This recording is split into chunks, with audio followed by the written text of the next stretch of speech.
สมมติไล่ไปเรื่อยๆนะอาจารย์ให้สัญญาณนั่งครับนั่ง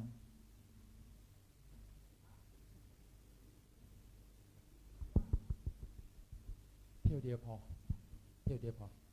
เก่งมาก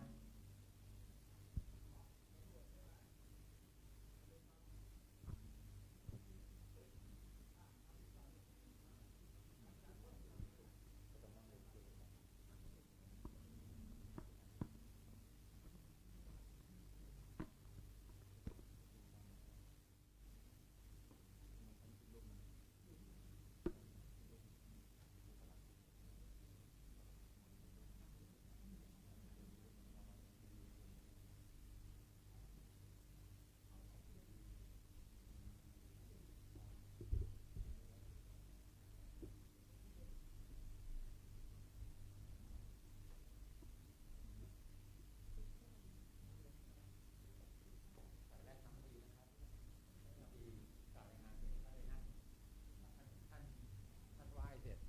ท่านจะไปนั่งตรงเดินซ้ายท่านนั่งซ้ายเดี๋ยวนะยืนมือไหว้หนึ่งสอง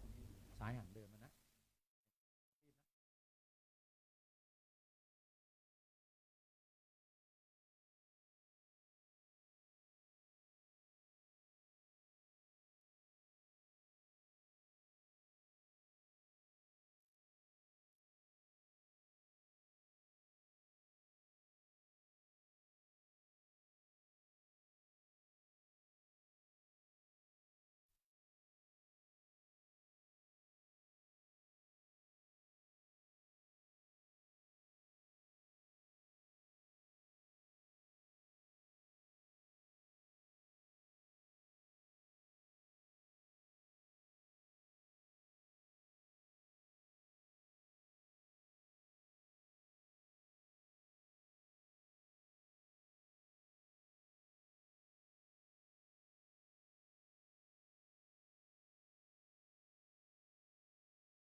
มาแล้วใช่ไหมครับ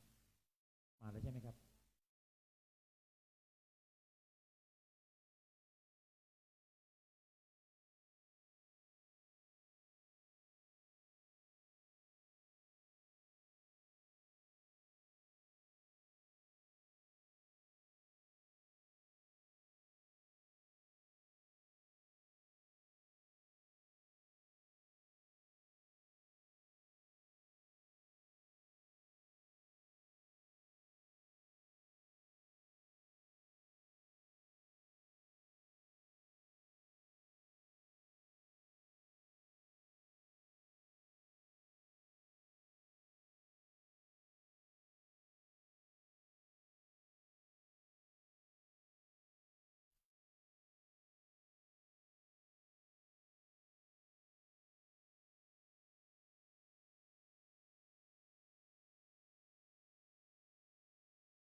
แจ้งให้นักศึกษาทราบนิดหนึ่งครับว่าตอนไปถ่ายภาพหมู่เนี่ย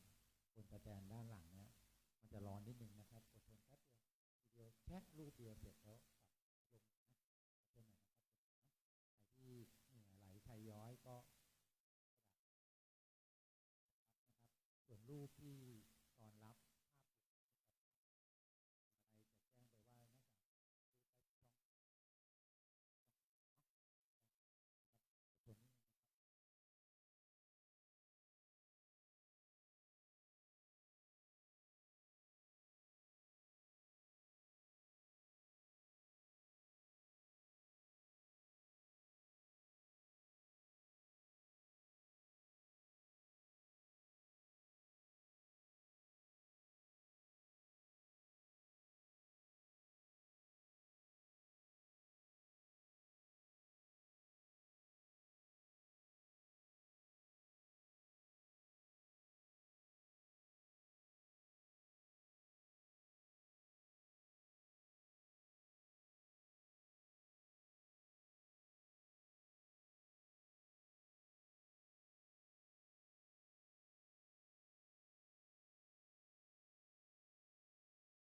จะยืนพนมมือจนกระทั่งตัวแทนนักศึกษาถวายเครื่องสักการะนะครับตอนนี้ขออนุญาตอีกทีหนึ่งถ้าได้คำดีท่านมากล่าวรายงาน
ญาณจากอาจารย์เนาะ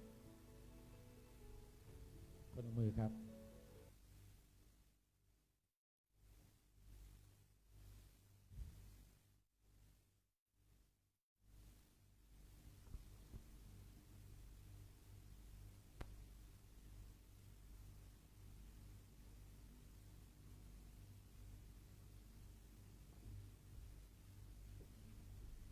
บัดนี้ท่านเจ้าประคุณสมเด็จพระมหาธีราจารย์ประธานในพิธีเดินทางมาถึงบริเวณงานเรียบร้อยแล้ว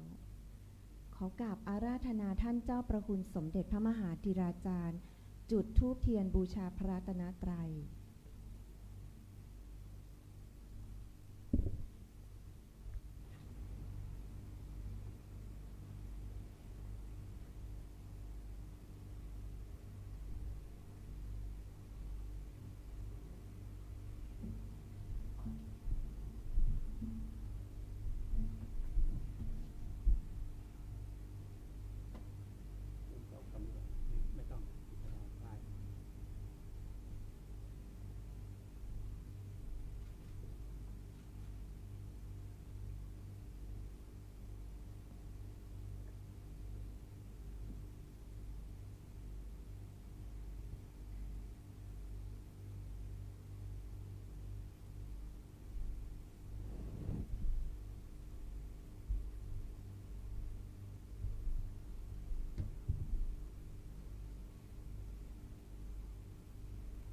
กราบอาราธนาท่านเจ้าประคุณสมเด็จจุดเครื่องทองน้อย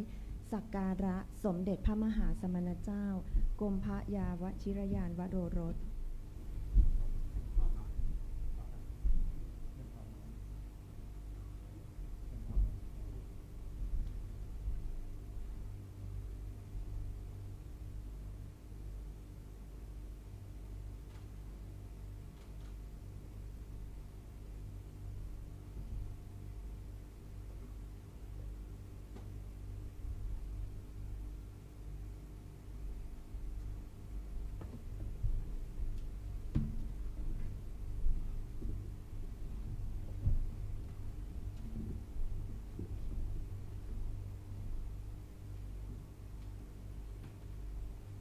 ลำดับต่อไปขอกราบเรียนเชิญดร.พรชัยมงคลวณิชอธิการบดีเปิดกลวยเครื่องราชสักการะด้านหน้าพระบรมฉายาลักษณ์สมเด็จพระมหาวชิรเกล้าเจ้าอยู่หัวกราบเรียนเชิญค่ะ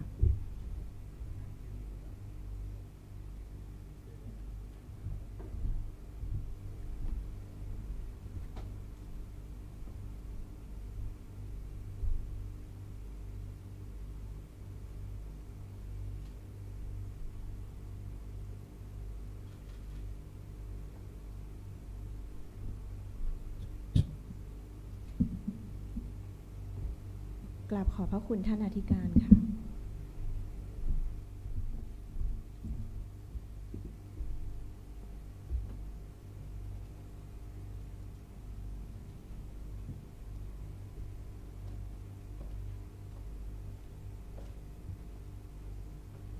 ในลำดับต่อไปจะเป็นขั้นตอนการถวายสักการะลำดับแรกขอกราบนิมนต์พระเดชพระคุณท่านเจ้าคุณพระราชปัญญาวชิรากรผู้แทนพระสงฆ์ถวายเครื่องสักการะ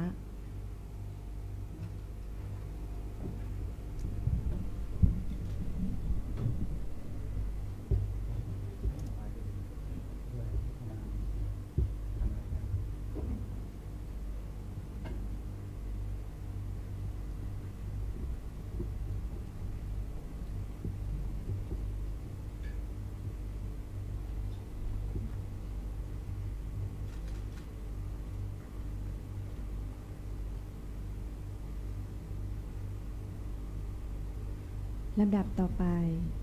กราบเรียนเชิญดร.พรชัยมงคลวณิชอธิการบดีถวายเครื่องสักการะ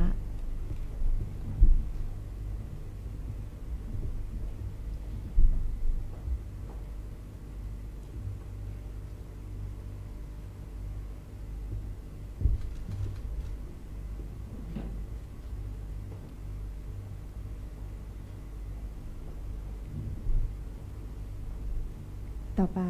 ขอเชิญผู้แทนนักศึกษาถวายเครื่องสักการะ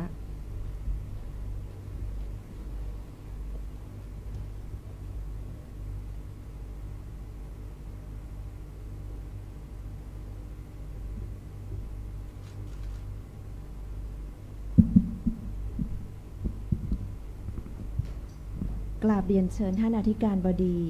กล่าวรายงานพิธีมอบประกาศนียบัตรธรรมศึกษา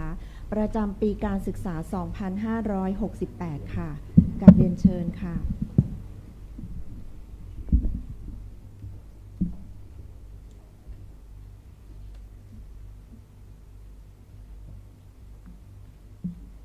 กราบนมัสการพระเดชพระคุณเจ้าประคุณสมเด็จพระมหาธีราจารย์เกล้ากระผมนายพรชัยมงคลมนิษฐ์อธิการบดีมหาวิทยาลัยสยามพร้อมด้วยคณะผู้บริหารคณาจารย์เจ้าหน้าที่และนักศึกษามหาวิทยาลัยสยาม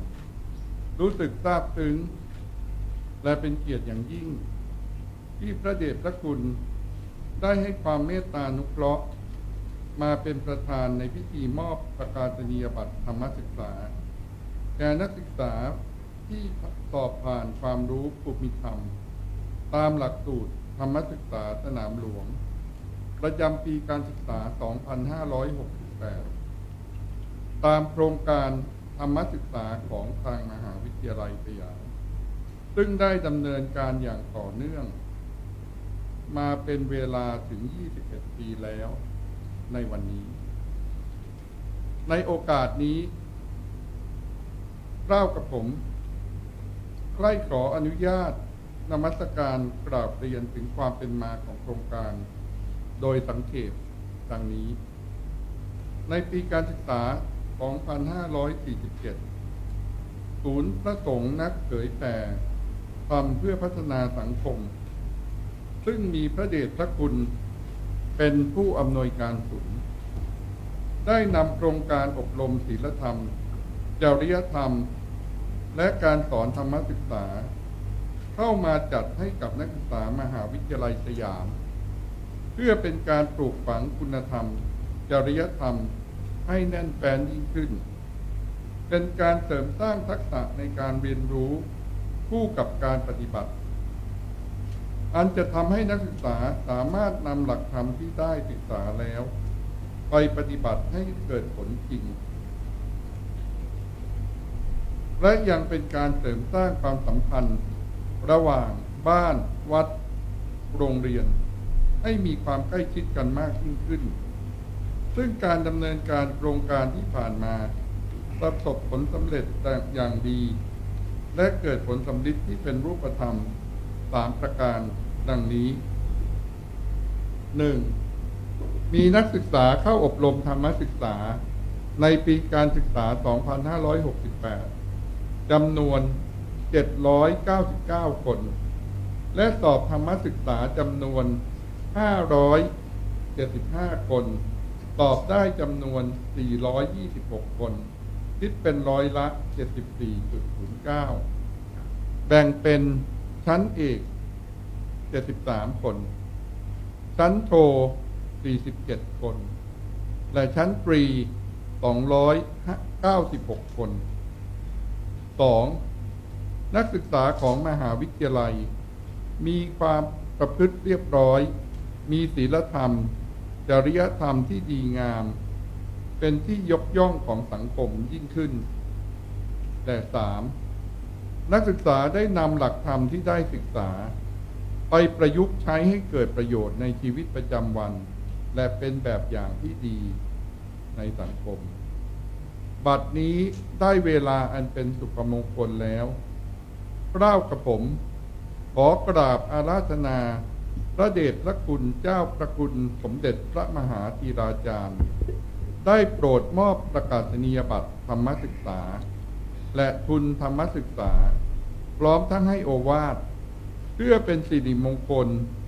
และขวัญกำลังใจในการศึกษาเล่าเรียนและการประพฤติปฏิบัติตนตามหลักคำสอนในทางพระพุทธศาสนาของปวงข้ากระผมและนักศึกษาทั้งมวลสืบไป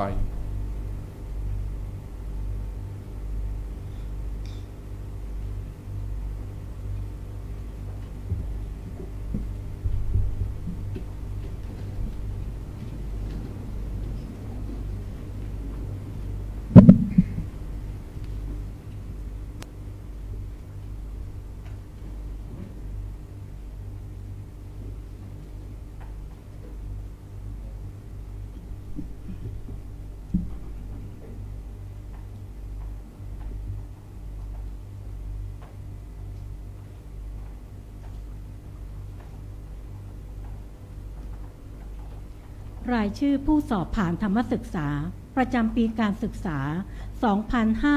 2568 ชั้นเอก ชนกวนันท์คุณสุด ชยันโตมโพธิยามโม ชุติการชูขจร กยา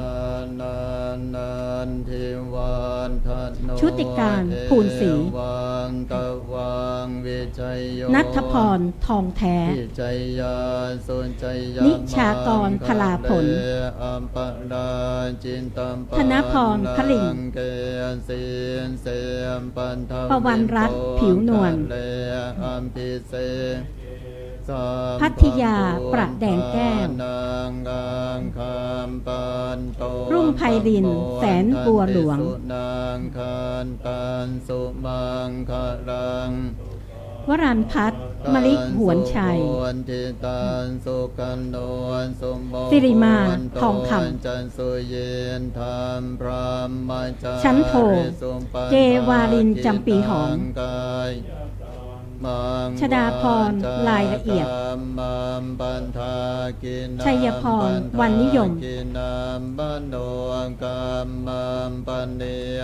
ทัศนียาขันแก้ว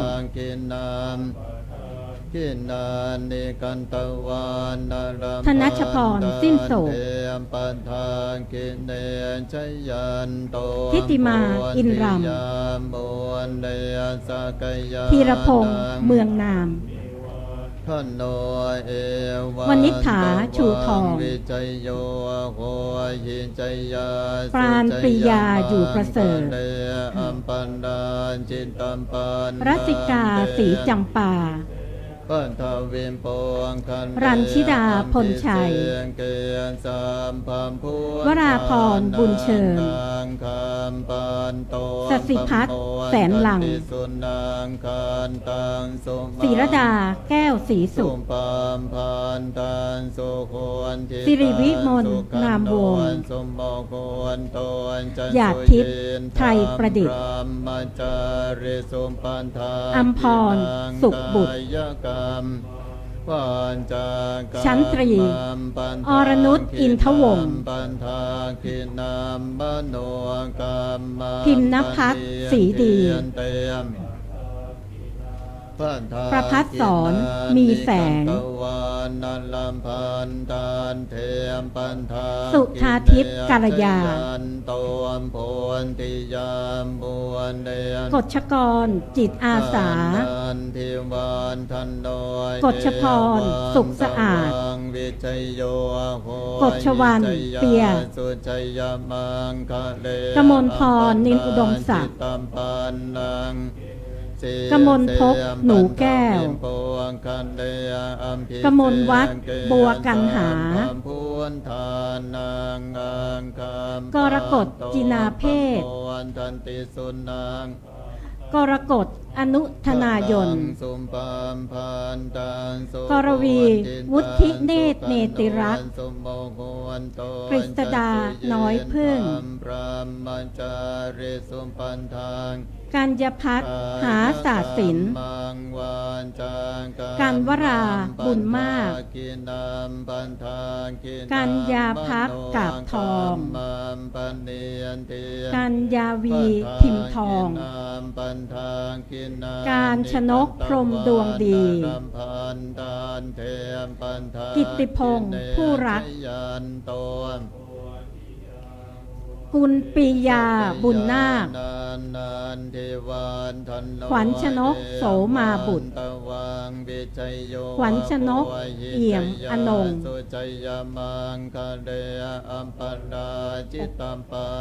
คณพรบาลี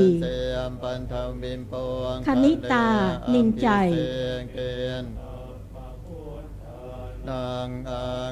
คณะศัพท์สุมน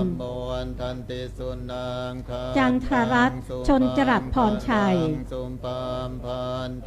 จันหลอดคำแก้ว จิดาภาหงส์วานิช จิตติการเย็นแย้ม จิรการบุญส่ง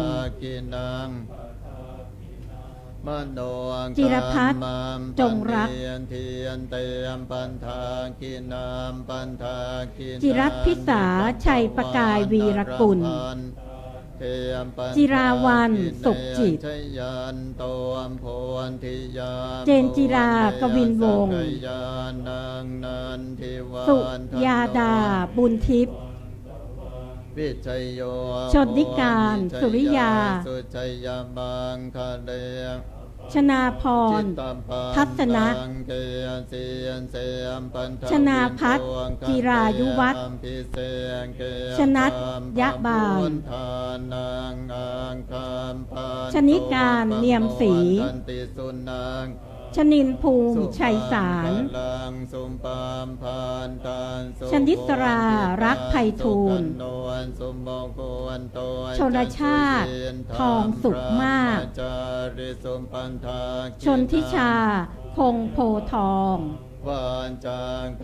ชลิดางามพันธ์ ชัชนกเทียนรุ่งโรจน์ ชนกวนันท์คุณสุข ฐานิสรารักษากูล ธิดาพรอำนาจบรรจง ทิติมาคำมีอ่อ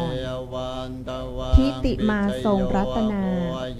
ทิคำพรแสงกล้า นัทมนติยจามร นัทมนละพัสวรวงศ์ ณภัสจันทร์วาว นัชชาบุรพาชลทิศ นัทนิชาบัวรอด นัทกรแก้วจินดา นัทกุลนำพรชวารุ่ง นัทชาไกรศรีกา นัทชาอ่องทิพย์ นัทนิชากันทวงศ์ นัทนิชาใจบุญ นัทนิชาพงษ์โคตร นัทพนินสมเชื้อ นัทพงศ์กะแสฉาย นัทพงศ์อัศววิชัยโรจน์ นัทรดีสสิธรฉาย นิชารักษา ตรินภพผาลี ทักษิณนวลนิ่มอ่อน ที่คำพรออนนิน ธนกฤษจันลี ธนดลเหมธานนท์ ธนพรเกียรติไทยยนต์ ธนวัฒน์คำจีน ธนารัตน์ธงชัย ธนิสรคำอ้าย ธัญญาคงภูกา ธารารัตน์เจริญตา ธีรพัฒน์ศรีนาคา นัตพรวงละคร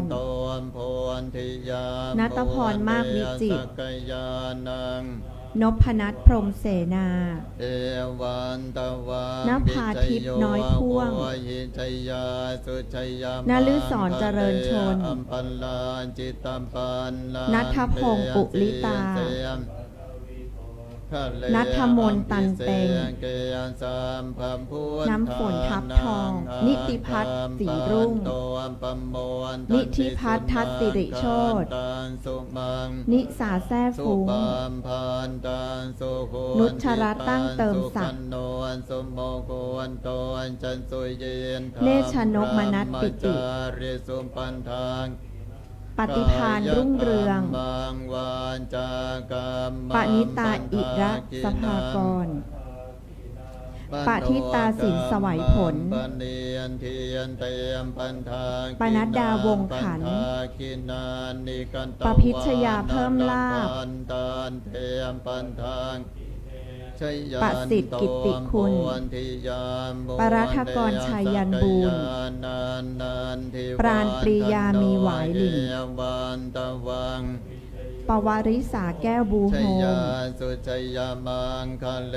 ปวีมหาลาภ จิตตัมปันลัง ปัทมพรเชื้อเงิน เสียมปันทวิมปวงคัน ปาลนัสอุดร เสียงเกย ปาลิตาทองเฟื่อง ทานางอังคาร ปิ่นภาลาปานมณี ปวันทันติสุนางการตังสุมังคลังสุปาม ปิยาพรทวาลา สุขันโนสุโมโหน ปุญญพัฒน์เอี่ยมภาษี ธรรมพระมจาริสุป ปุญญาพรสงวนรักษา กายกรรมังวา ปุญญาภาวงศ์ฉัตร มัมปันทางปันทาง พงษ์พัฒน์สุวรรณ มโนกรรมัมป พงษ์พัฒน์สุวรรณเจริญ เตียมปันทางกินาม พรชัยญาติจันเหมือน นิกันตวาน พรทิพาสะทอง เทียมปันทางกินเนียนชยันโตมโพ พันนิตาจันทรเศรษฐ์ พัฒนันท์เพชรเกิด เอวันตวังวิชัยโยโหหิจยานสุจยามังคะเดอัมปันนาจิต เพชรศินีพระโพ เสยมปันธวิมโพ พิชยาภากิจสวน เสียงเกยสามพัมพุนทานนางอังคามปานโตมปมโม พิชยาภาสุบิน สุมังคลังสุปามภ พิชามนมหาเวสกุล จิตันสุขันโนนสุโมกุวันโตนจะสุ พิมมาดาอินทศิริกุล พระมจาริสุปันทาง พีรนัทหานจริง วาจากรรมัมปัน พีรนันท์เพียรขันธา กินามมโนกรรมัมปณียนเทียนเตมปันทางปันทางกินานิกตว พีรพัฒน์แซ่ล้อ ปันตานเทียมปันทากินเนยชยันโตมโพนทิยา พีรยาจันทเขต สกยานัง เอวันตวังวิชัยโยโห พุทธิสาเกตมั่ง สุจยามังคันเดอัมปันดานจิตตัมปันลังเกย ภควตเอี่ยมโอษฐ์ ปันธวิมโพงพัมพิเศษเกยสามพัมพุน พัทธิลาหอหลิน อัมปันโตอัมปมโมนทันติสุนังคานตัง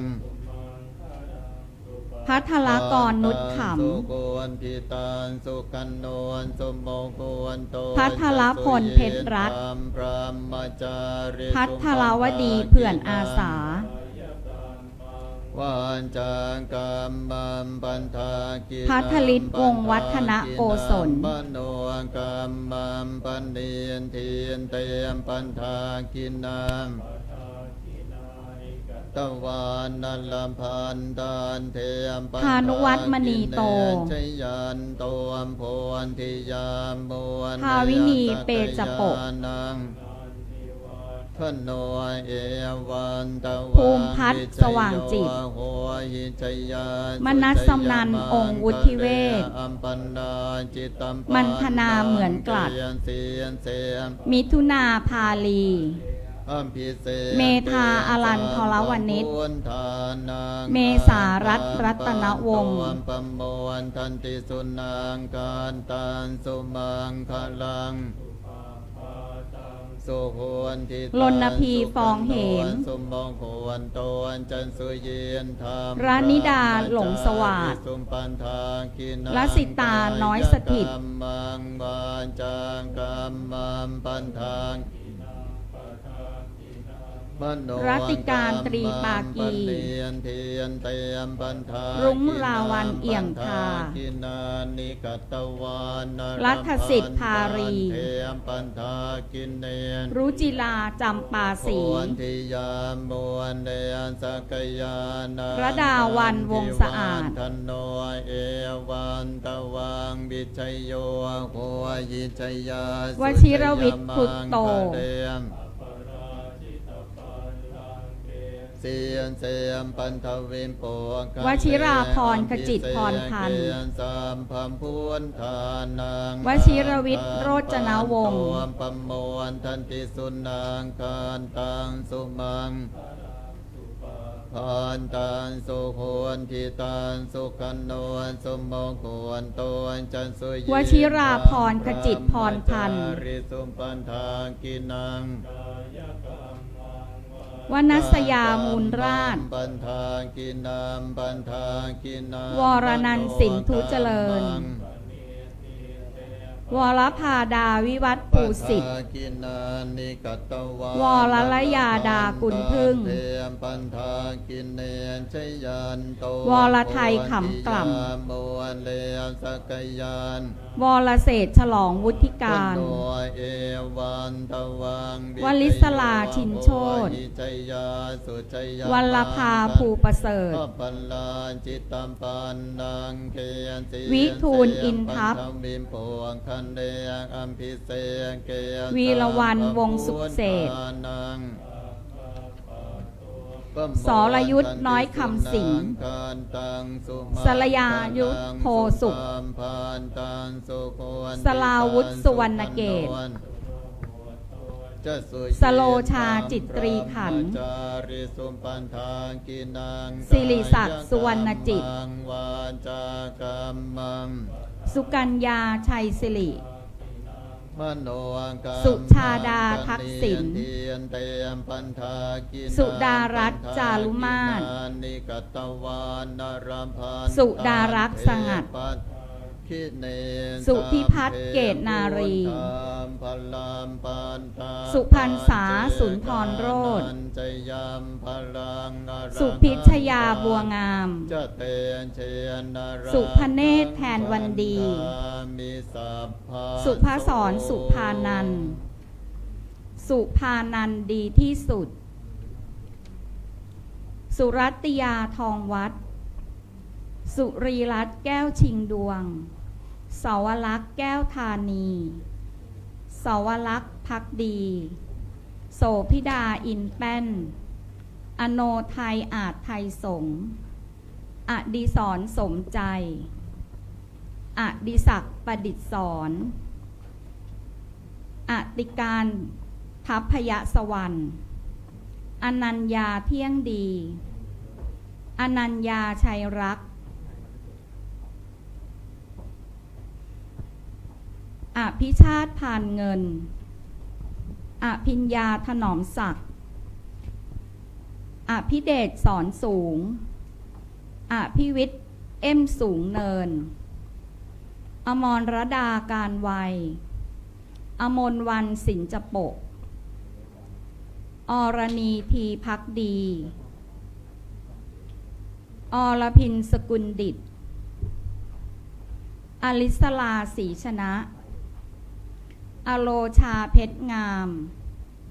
อลิสลานาคะจินดา อลิสลาพาณิชย์ อาริยามิ่งสีเมือง อิงกมลหาวิรส เอกลินอินดำ พีระเดชบงกฎมาลี ขอกราบนมัสการด้วยความเคารพยิ่ง ลำดับต่อไปขอเชิญผู้แทนนักศึกษารับมอบทุนธรรมศึกษา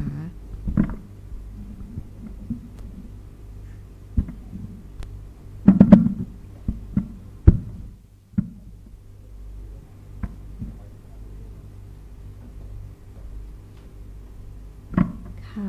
และในลำดับต่อไปเพื่อความเป็นสิริมงคลในพิธีมอบประกาศนียบัตรธรรมศึกษา ขอกราบนมัสการพระเดชพระคุณท่านเจ้าประคุณสมเด็จพระมหาธีราจารย์ได้โปรดเมตตากล่าวสัมโมทนียกถาขอกราบอาราธนาค่ะ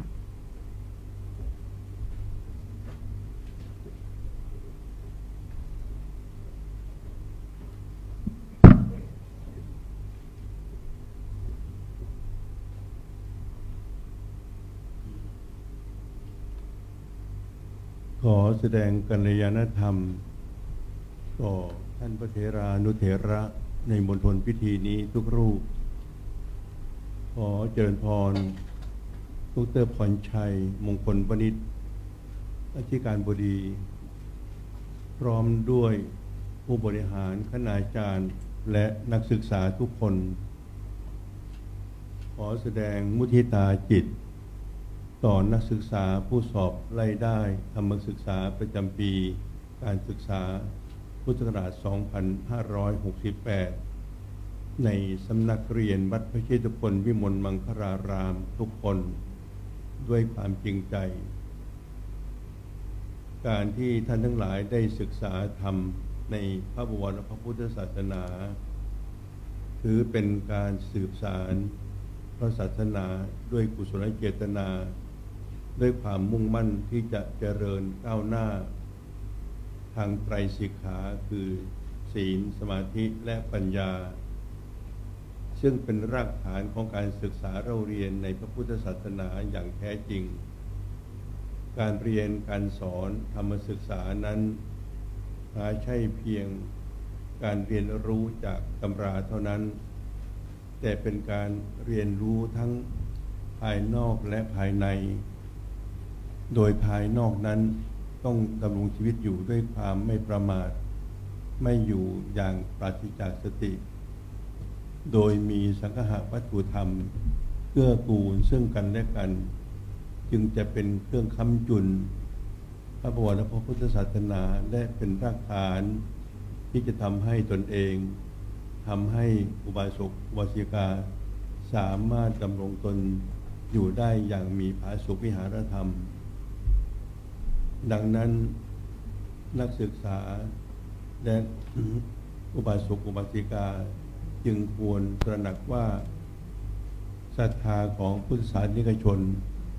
คือหน้าที่สำคัญประการหนึ่งดังพระพุทธพจน์ที่ว่า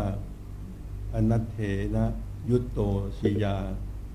ซึ่งแปลความว่าไม่พึงขวนขวายในสิ่งที่ไม่เป็นประโยชน์ด้วยเหตุนี้การสอบธรรมศึกษาสนามหลวงจึงเป็นมากกว่าการวัดผลทางการศึกษาแต่เป็นการดำรงรักษาศรัทธาและเป็นการรักษาพระบวรและพระพุทธศาสนาในอีกลักษณะหนึ่งเพราะเมื่อนักศึกษาอุบาสกอุบาสิกาตั้งใจเรียนรู้หลักธรรมจนสามารถสอบผ่านได้ในชั้นนั้นๆก็ย่อมทำให้เกิดความปีติศรัทธามั่นใจว่าเป็นพระศาสนายังมีผู้สืบต่อและดำรง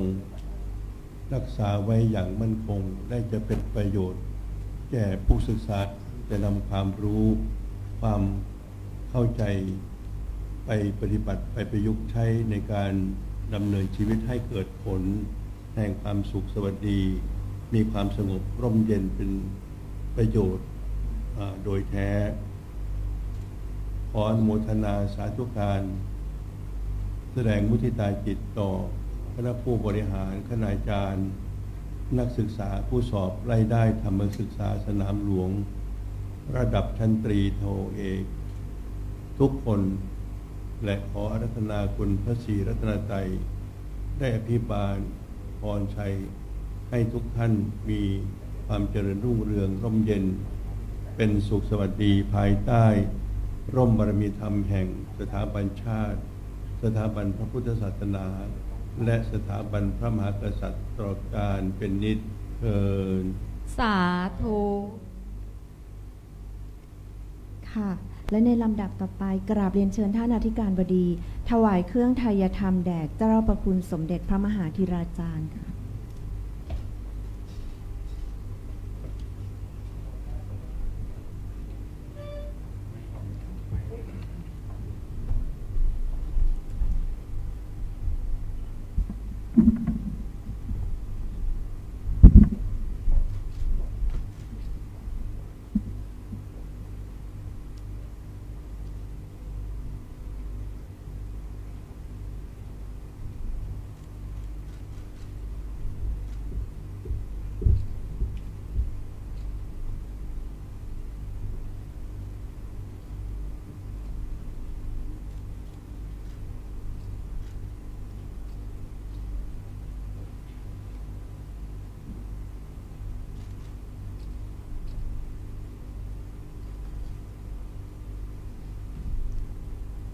ค่ะ แล้วก็ขอกราบเรียนเชิญท่านอธิการอีกครั้งนะคะ และคณะผู้บริหารถวายเครื่องปัจจัยไทยธรรม แด่พระสงฆ์เจริญชัยมงคลคาถา ดังมีรายนามต่อไปนี้ค่ะ 1. ท่านอธิการบดี 2. ผู้ช่วยศาสตราจารย์ดรพลเรือตรีหญิงสุภัทราเอื้อวงศ์ 3. ผู้ช่วยศาสตราจารย์ดรวัฒนีปานจินดา 4. ดรเดือนเพ็ญทองน่วม และ 5. อาจารย์สัญญาสมประสงค์เรียนเชิญค่ะ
สเนียนจังวุนธรรมปัญจา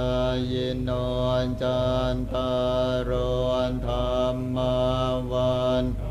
ติอายุวันโนสุขังพลังเตอันทันลันทาสุขิตาวิรุณหามพวนทัสสะสเนอโรงคันโพนทันสังฆสัมเพหิยานติมพิเตอันทันลันทาสุขิตาวิรุณหามพวนทัสสะสเนทานสุขิตาโหนทัสสังฆสัมเพหิยานติมพิเตอันทันลันทาสุขิตาพวนทันสานสเนอโรงคาสุขิตาโหนทัสสังฆสัพเพหิยานติพิมภวันตุนพมังคารังรังคันตุสัมพันเทวันตาสัมพัมพุทธานุภาเวนันสันทาสนเทียม ตุเตมภวันตุสัมภมังคารังรังคันตุสัมพันเทวตาสัมภนุภาเวนัสสันธาโสนเทียมภวันตุเตมขรังลังคันตุสัมพันเทวันตาสัมภสังฆานุภาเวนัสสันธาโสนเทียมภวันตุเต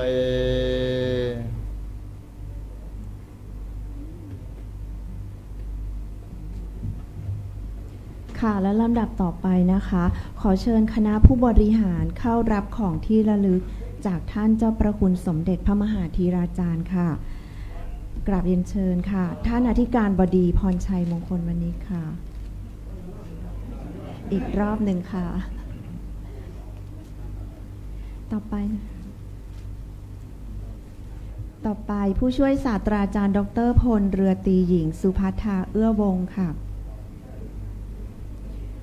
ผู้ช่วยศาสตราจารย์ดร.วัฒนีปานจินดา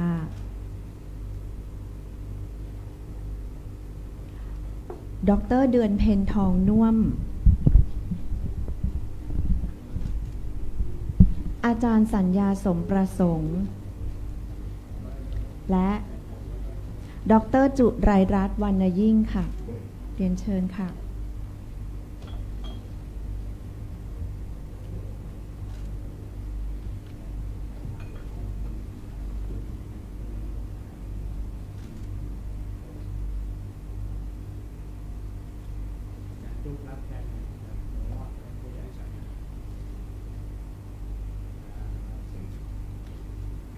ค่ะและระดับต่อไปนะคะ จะเป็นการบันทึกภาพกิจกรรม ดิฉันขอประทานอนุญาตท่านเจ้าประคุณสมเด็จพระมหาธีราจารย์โปรดเมตตาให้คณะผู้บริหารคณาจารย์และนักศึกษามหาวิทยาลัยสยาม ได้บันทึกภาพเพื่อความเป็นสิริมงคลจำนวน3ชุดค่ะโดยจะถ่ายภาพในห้องประชุม2ชุดและบริเว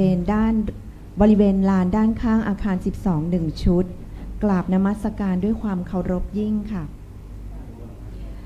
ชุดที่1ค่ะขอกราบนิมนต์ท่านเจ้าคุณพระราชปัญญาวชิรากรพร้อมด้วยพระสงฆ์ทุกรูปบนเวทีค่ะนิมนต์ค่ะ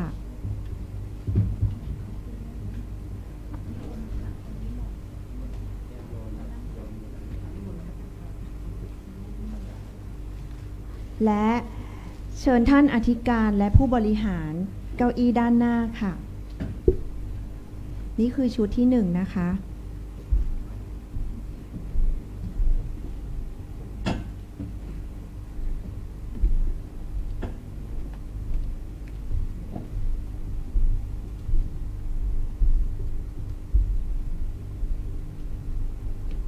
อาจารย์เดือนเพ็ญเชิญค่ะ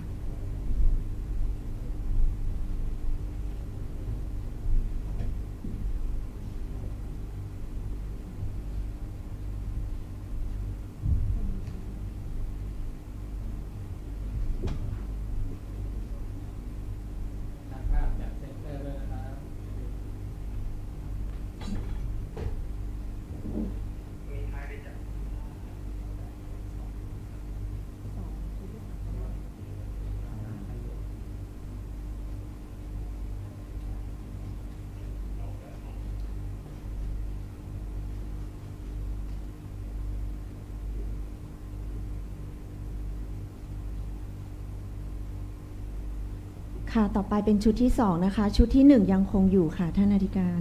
ชุดที่2ขอเพิ่มเติมนะคะเป็นอาจารย์และบุคลากร4ท่านที่เข้าสอบธรรมศึกษาและธรรมศึกษาเอกทุกท่านค่ะเรียนเชิญเลยค่ะ